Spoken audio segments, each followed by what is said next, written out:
7월 19일 최고위원회의를 시작하겠습니다. 오늘은 박근혜 대통령 불법 인신감금 옥중투쟁 1572일째 되는 날입니다. 지난 토요일은 7월 17일은 재헌절 73주년 되는 재헌절의 날이었습니다. 대한민국의 헌법 파괴의 핵심은 박근혜 대통령에 대한 불법 탄핵입니다. 헌법에 정해진 그 내용들을 헌법 수호를 위해서 정말 힘들게 사회주의 또는 토착 공산주의자들 또 친북 친중 세력들하고 싸웠던 투쟁했던 박근혜 대통령에 대한 이 사회주의자들 혹은 지금 정권을 잡고 있는 거짓 세력들 또 보수를 자칭했던 배신 세력에 의해서 헌법이 중단되는 그러한 상황이 온 겁니다. 박근혜 대통령에 대한 탄핵 자체가 헌법 파괴입니다. 73년 헌법 재헌절이 지난 토요일 있었습니다만은 4년 전 박근혜 대통령에 대한 탄핵 사항을 보면서 이 법치가 중단되고 헌법이 훼손되는 현장을 우리는 똑똑히 목도했습니다. 박근혜 대통령에 대한 탄핵을 제자리로 돌리지 않으면은 대한민국의 헌법 수호가 굉장히 어렵다는 생각이 듭니다. 박병석 국회의장은 벌써 내년 초 헌법 개정안을 들고 만들어서 헌법 개정을 해야 된다고 들고 나옵니다. 일부 국민의힘 비대위원장 출신 김종인 영감님이나 또 이낙연 씨 등등 현재 민주당 탄핵 세력들은 헌법 개정, 이혼집정부제 개정을 당연시하고 있습니다. 그들이 가는 길은 이미 정해져 있습니다. 정권을 재창출하지 못하면 그들은 바로 다음 보수 정권을 무력화시키고 헌법 개정안을 들고 나올 겁니다. 그래서 내년 대통령 선거 이후에 3개월 후에 있을 이 지방선거 때 헌법 개정안을 동시 선거를 통해서 헌법 개정안을 통과시키려고 할 겁니다. 지금 우리가 봐야 될 것은 앞으로 헌법 수호 세력과 또 개헌 세력들이 이 불법 개헌 세력들이 이제 싸움을 하게 될 겁니다. 80년 봄에 이 자유민주주의 이 체제, 대통령 직선제, 또 정당의 자유, 정당의 정상적인 활동, 이 부분이 실질적인 87헌법의 기본이었습니다. 이것을 87헌법을 기본적으로 했던 소위 그들이 말하는 운동권 세력들이 이제 87헌법을 뒤엎어버리고 이혼집정부제 개헌으로 가려는 준비를 합니다. 보수를 자칭하고 있는 후보들이 이러한 심각한 상황에 대해서 제대로 인식을 하고 있는가 저는 의문이 됩니다. 우리 공화당은 이미 이 헌법 개정 개헌 시도에 대해서 정치 야합적 여야 연정이라는 명분하에 노무현 정신이라는 여야 연정이라는 명분하에 정치꾼들의 정치 야합을 시도할 것이다. 이렇게 이미 1년 전에 선언을 했고요. 그것이 지금 나타나고 있는 겁니다. 우리 공화당이 말했던 여러 부분들이 안타깝게도 국가의 기본을 흔드는 상황으로 가는 데 대해서 많은 우려를 하고 있습니다. 우리 공화당은 분명히 헌법 수호, 대통령 직선제 수호와 기존의 자유민주주의적 헌법을 수호한다는 입장을 분명히 다시 천명합니다. 헌법 개헌 세력들은 반대한민국, 반자유민주주의 체제, 반자유시장 경제, 반역사적 배신자로 우리는 그들을 그렇게 부르겠습니다. 우리가 지켜야 될 것은 반드시 지켜야 됩니다. 이 시대에서 지켜야 될 것은 바로 자유정신입니다. 그리고 그 자유정신의 핵심적인 내용들이 우리 헌법적 가치입니다. 헌법적 가치인 자유정신을 저희들이 지켜야 되는 것은 이 시대에 우리 공화당이 해야 될 가장 엄중한 책무 중에 하나다. 이렇게 말씀을 드리겠습니다. 오늘은 건국 대통령, 이승만 건국 대통령께서 서거하신 지 56주기 되는 날입니다. 지난 11일 건국 대통령에 대한 서거 56주기 행사는 이화장에서 열렸습니다만은 실질적으로 서거일은 오늘입니다. 이승만 건국 대통령께서는 봉건주의, 조선 이시왕조의 봉건주의 구습과 싸우신 분입니다. 그분은 평생에 그분의 생이 구습과 악과 싸워왔던 생을 보여주셨습니다.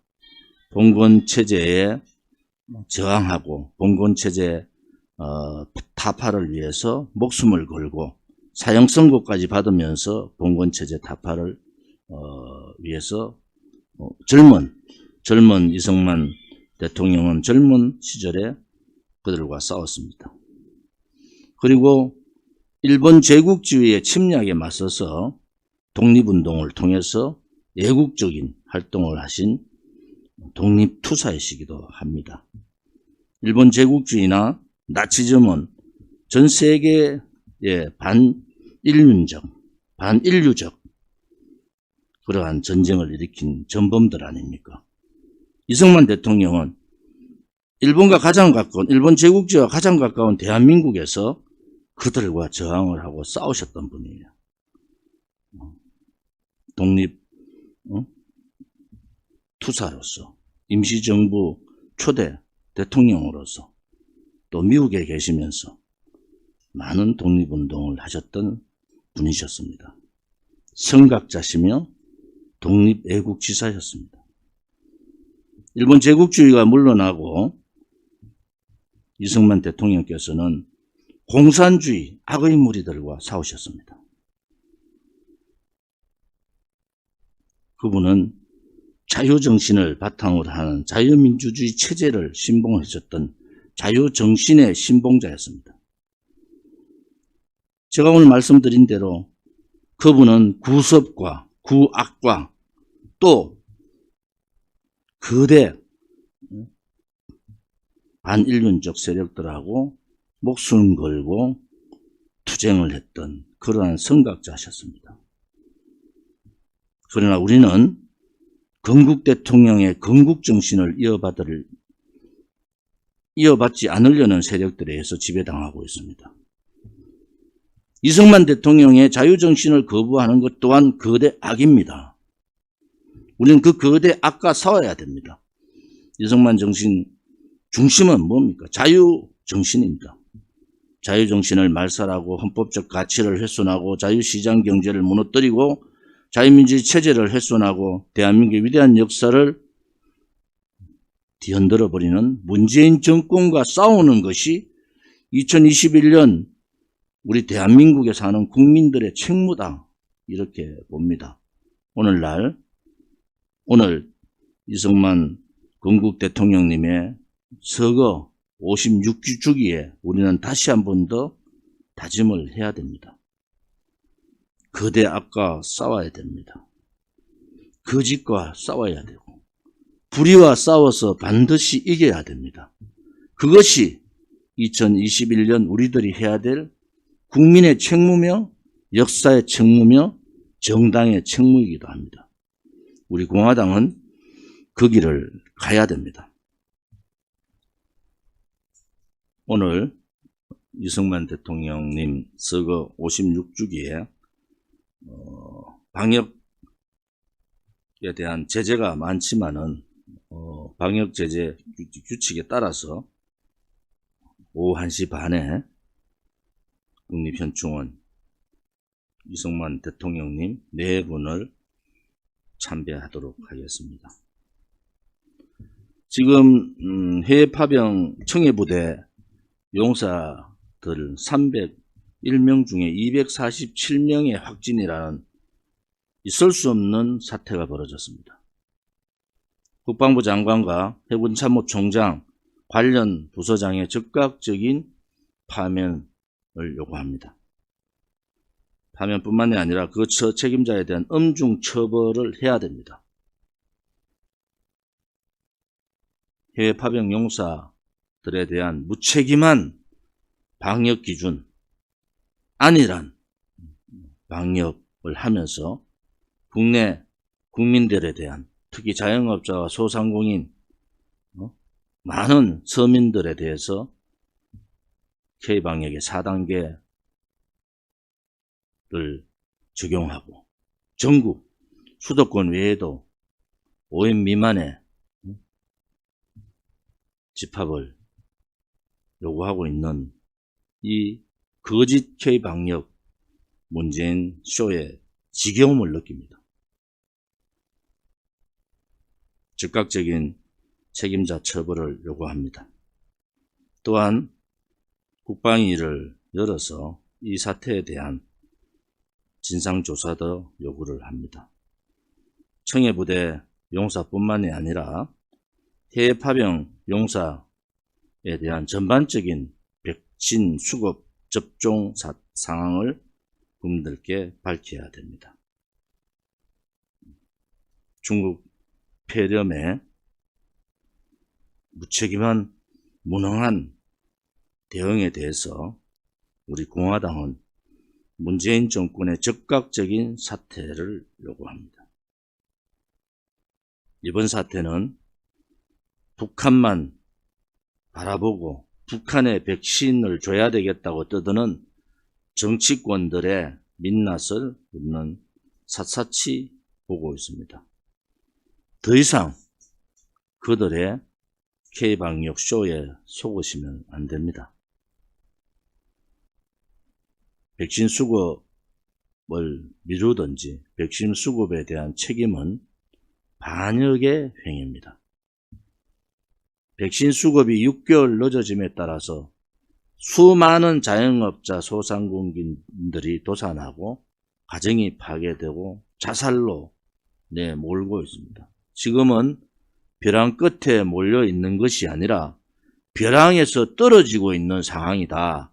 이런 표현을 제가 썼습니다. 이제는 국민 스스로가 아셔야 됩니다.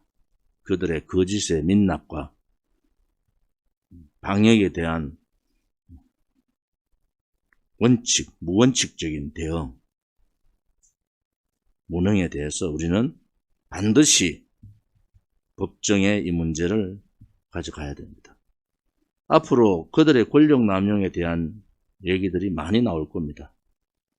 과연 다음에 정권 교체를 할 수 있을까? 저는 지금의 상황은 대단히 어렵다는 생각을 갖고 있습니다. 서민들이 무너지고 자영업자가 폐업을 하고 소상공인들이 야반 도주하고 있는 이 상황에서 보수를 지칭하는 자들이 5.18 묘소에 가서 거짓 울먹임을 하고 안일하게 부산에 가서 청소나 하고 있는 이러한 모습들을 보면서 대한민국이 큰일 났구나. 지금 다음 정권교체는 혁명적 사고를 가지고 정권교체를 하지 않으면 안 됩니다. 권력기관 다 장악당하고 국회가 3분의 2가 장악당하고 국민들이 민노총에 장악된 언론 방송에 또 제2의 탄핵과 같이 속고 있는 이 상황에서 그들의 안일한 국민의힘의 대처를 보면서 정권교체가 어렵게 되겠구나라는 생각을 합니다. 이제 23일부터 도쿄올림픽 개막을 합니다. 올림픽 정신으로 우리 선수단 또 선수 임원단들의 선전을 자랑스럽게 지켜보겠습니다. 가장 어려운 상황에서 출전한 만큼 건강과 승리가 함께하는 그러한 도쿄올림픽이 되기를 바랍니다. 당에 여러 가지 불미스러운 일들이 있습니다. 우리 공화당은 개혁정당이고 혁명을 해야 된다는 정당입니다. 첫 번째 혁명의 정치인 혁명의 기본은 국방과 국민이 지켜야 될 의무를 다하는 그러한 정치인들이 정치를 해야 된다는 겁니다. 두 번째는 부정부패와 연루돼서는 안 된다는 겁니다. 이러한 면에 있어서 우리 공화당의 지도부에 대한 도덕적 잣대는 굉장히 높다고 봅니다. 이번 불미스러운 일에 대해서 당대표로서 무한한 책임을 느낍니다. 향후에도 내부 개혁이 이루어지지 않은 정치 개혁은 한낱 국민을 속이는 지금까지와 같은 그러한 정당의 길을 걸어갈 수는 없습니다. 그래 하면은 개혁 정당도 되지 않고 혁명적인 정당도 되지 못하는 겁니다. 아프지만은 내부 개혁을 더 강도 높게 할 수밖에 없다는 것도 말씀을 드립니다. 오늘 최고위원회의에서 8월 15일 우리들이 투쟁과 지금 7월 달부터 전국 5인 미만 집회 금지, 5인 미만 집회 허가에 따른 대책들을 세우겠습니다. 특히 전국에서 서울을 중심으로 많은 분들이 1인 서명대 활동들을 해주시고 1인 서명대의 효과가 굉장히 빠르게 나타나고 있습니다. 서명대 해주시는 분들한테 혹서기에 건강에 유의하시고 또 서명대가 답이라는, 서명대가 애국이고 애당심이라는 저의 마음에 조금이라도 위안이 되시기를 바랍니다. 민주노총 집회에서 확진자가 나왔고 그 확진자 숫자가 얼만큼 나올지가 아직 모릅니다.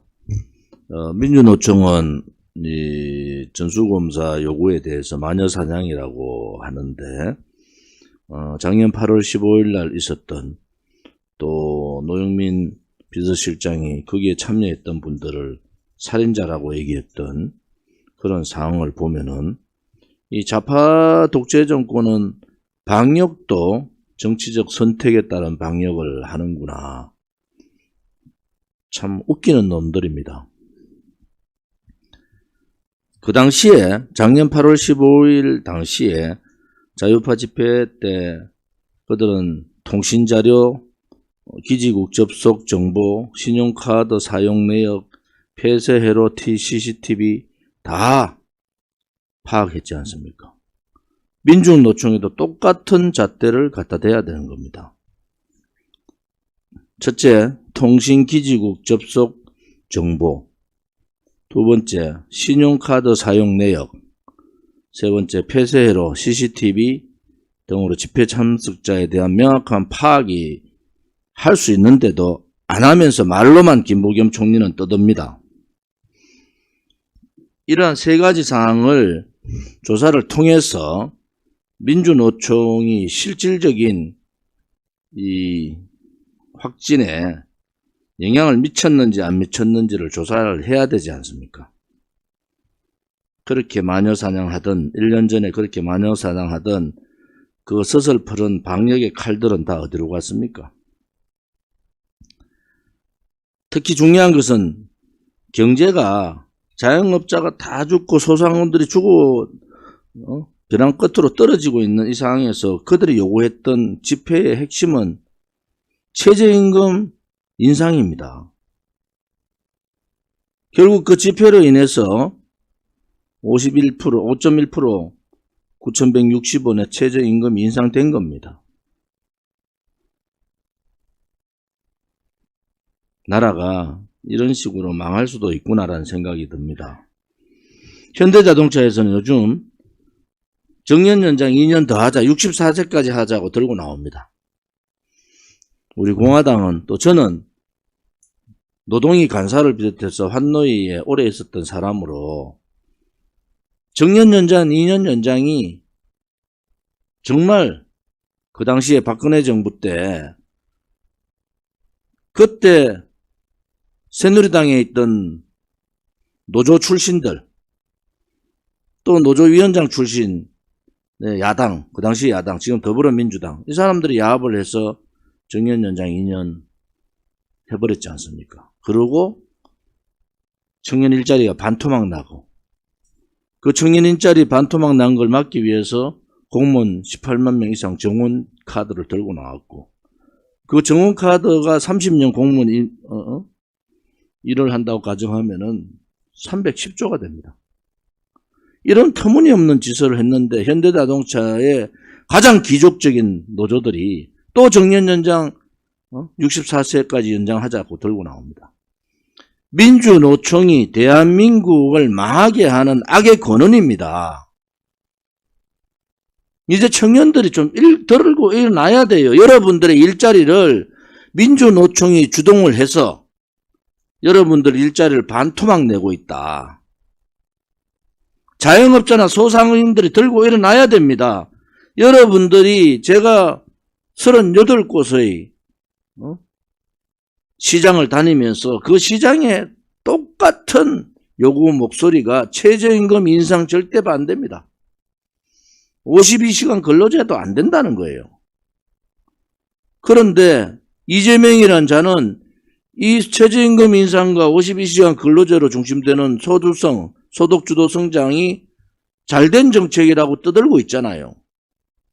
경기도에 있는 자영업자나 소상공인분들이나 청년들이 들고 일어나야 되지 않습니까? 왜 우리 공화당만 이렇게 싸웁니까? 여러분들이 직접적으로 여러분들 일자리를 반토막 내고 고용세습, 민주노총이 주도하고 있는 고용세습이 한국노총까지 전파가 되고 그 고용세습이 수백 개의 기업이 고용세습을 하면은 여러분들이 들어가야 될 일자리를 그러한 불공정한 상황으로 여러분의 일자리를 뺏고 있는 것이 민주노총이 아닙니까?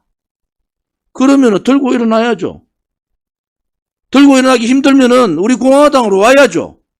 우리 공화당 와서 싸워야죠. 그것이 자영업자나 소상공인이나 젊은 청들이 깨달아야 되는 점입니다. 여러분들의 가야 될 길을 막고 있는 것이 이 문재인 정권이고 거기에 핵심적인 것이 노조공화국을 만드는 문재인의 책임이 크지만은 그걸 행동을 하고 있는 민주노총의 악행은 이를 말할 수가 없는 겁니다. 귀족 노조를 넘어선 거잖아요.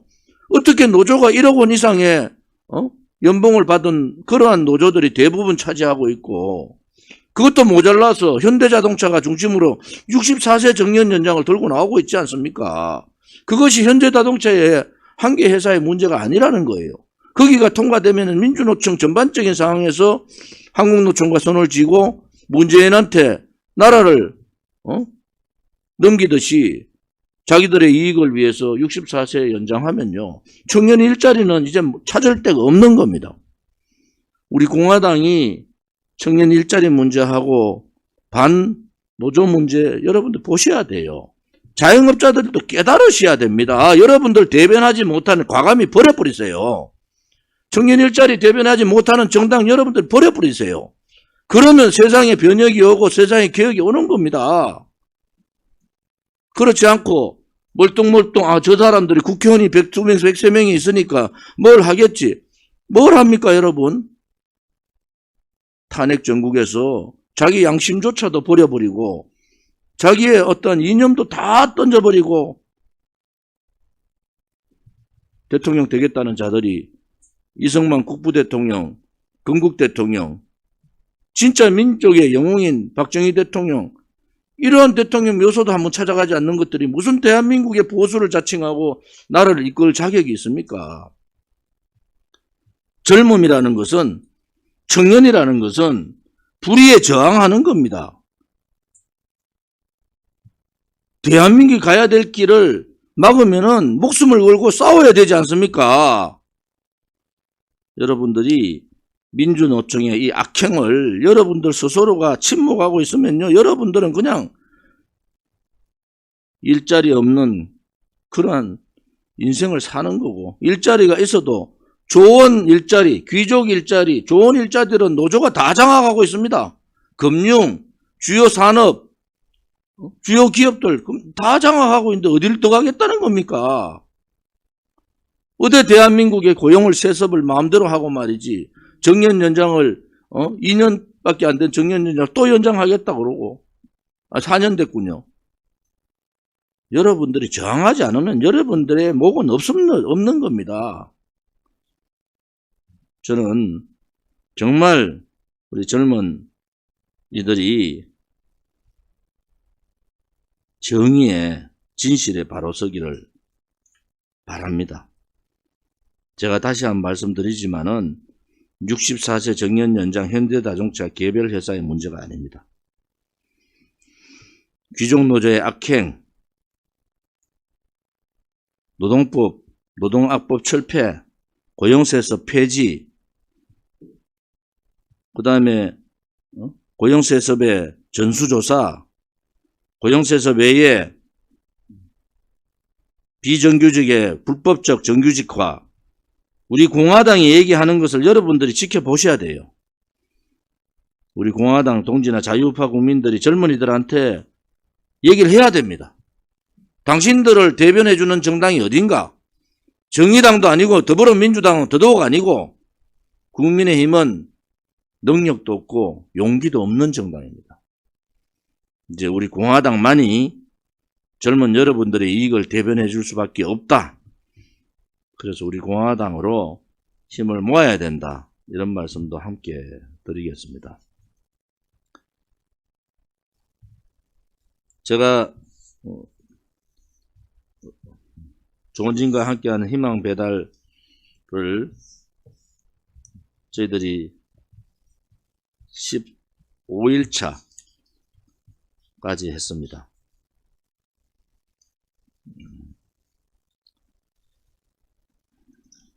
14일차까지 했는데 38곳의 시장을, 특히 경북, 경남을 중심으로 시장을 다녔습니다. 하루에 일주일에 목금 이틀 하루에 3개 시장 혹은 4개 시장씩 다녔는데 그 서민들의 삶의 현장에서 제가 느낀 것은 정말 바른 정치해야 되겠구나. 하루에 10,000원을 벌기 위해서, 그것도 10,000원을 판매하기 위해서 그 땡볕에 하루 종일 있는 분들이 많습니다. 여러분들이 생각하는 그러한 대한민국이 아니에요. 정말 삶과의 투쟁을 하고 계신 시장 상인분들, 서민분들, 또 재래시장에 오시는 그러한 시민분들을 보면서 굉장히 제가 느낌이 많습니다. 아픕니다, 사실은. 특히 경남, 경북의 지도당 위원장님이나 임원분들, 또 자원봉사 해주시는 서울의 자원봉사팀들, 이런 팀들의 희생이 굉장히 많은 것을 알고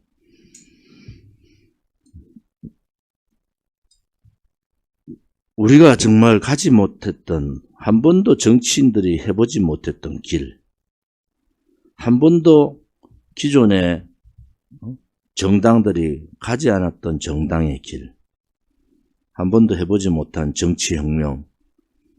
요즘 제가 오늘 사전 최고위원회 때도 제가 엄청 갈등에 쌓였습니다. 이틀 동안 거의 잠을 못 자고 고뇌하고 또 고통스러운 고뇌를 했습니다. 과연 우리가 개혁을 할 수 있을까?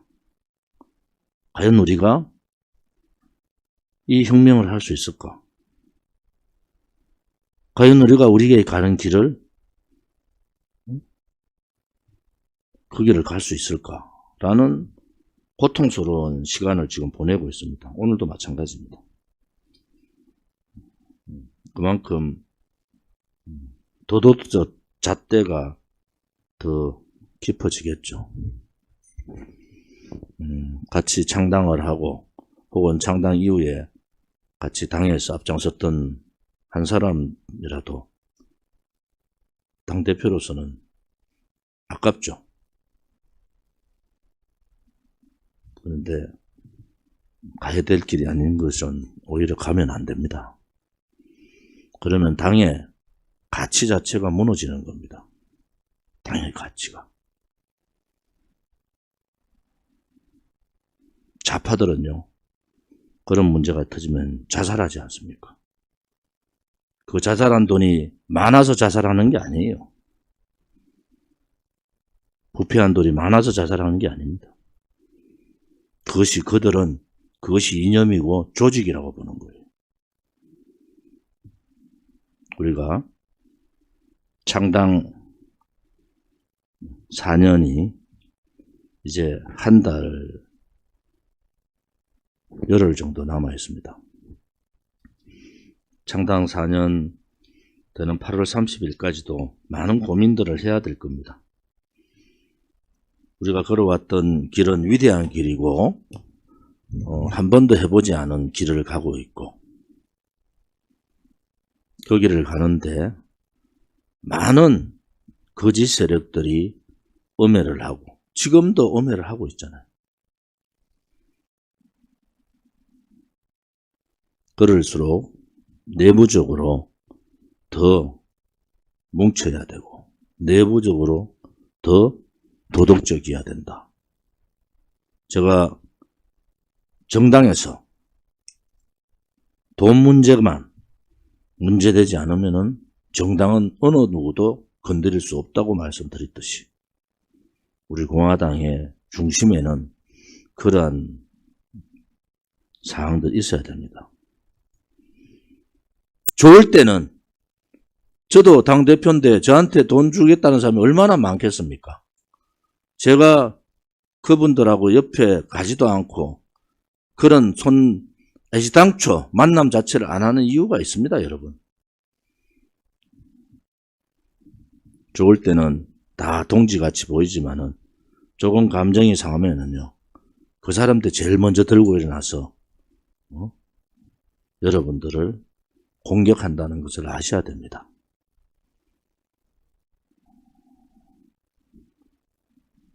오늘 제가 토요일, 일요일 오늘도 그렇고 사실은 뭐 회의하고 싶은 마음도 없는 사람이에요. 솔직히 말씀드릴게요. 수도 없이 제가 얘기를 했고 4년간 거의 매일같이 얘기했던 내용입니다. 소애국심, 소애당심 내려놓기를 바랍니다. 그것이 당을 위하는 길뿐만이 아니고 그것이 나라를 구할 수 있는 길이다 이렇게 봅니다.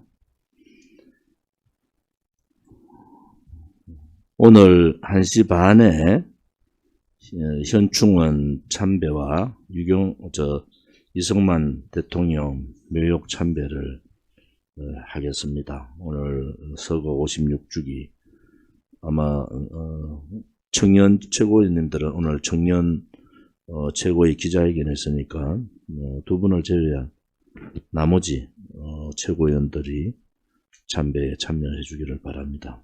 4명까지 된다는 거죠.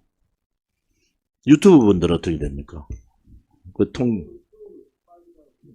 그러니까 유튜브 분들은 뭐 참여해서 참배에 참여 안 하면 될 것 같아요. 그래서 1시 반에 이승만 대통령 묘소부터 참배하고 가서 박정희 대통령 묘소도 참배하겠습니다. 그리고 현충원 참배도 같이 하도록 그렇게 하겠습니다. 한상수 최고위원님, 저하고 그 다음에 이성우 최고위원님하고 현진섭 최고위원님 이렇게 네 사람이 참여하고 두 분은 또 청년 기자회견 준비를 해주시기 바랍니다.